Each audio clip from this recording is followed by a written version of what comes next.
Perahu sampan petani di Rantau Panjang Ogan Ilir bocor sehingga terbalik di Sungai Ogan pas balik dari sawah yang akibat sepasang laki bini kecebur di sungai. Naasnya sang laki terberak di sungai sedangkan bininya selamat.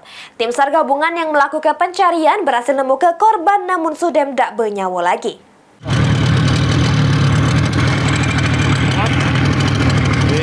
Santai.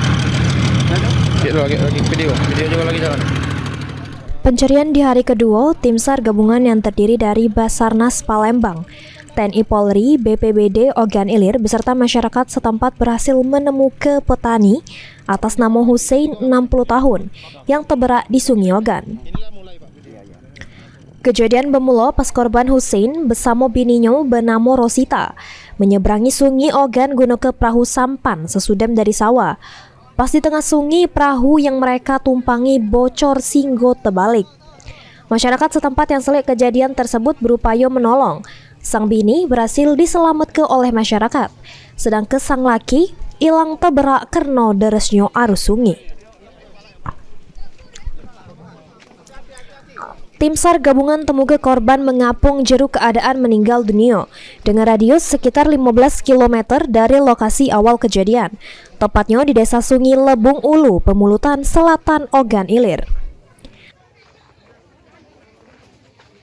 Alhamdulillah tim SAR gabungan ya dalam hari kedua ini yang terdiri dari Basarnas, ya BPBD OI, kemudian Babinsa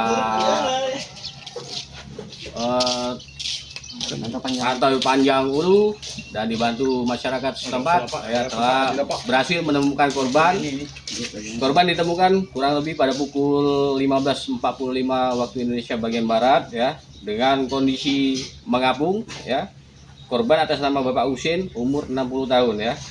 Kemudian dengan jarak radius dari lokasi kejadian kurang lebih 15 km untuk posisi korban ditemukan. Kemudian korban selanjutnya kita bawa langsung ke rumah duka. Dengan ditemukannya korban, tim SAR gabungan yang terlibat jeru operasi pencarian korban dinyatakan selesai serta ditutup. Personel yang terlibat dibalik ke kesatuannya masing-masing. Mulyadi, PAL TV.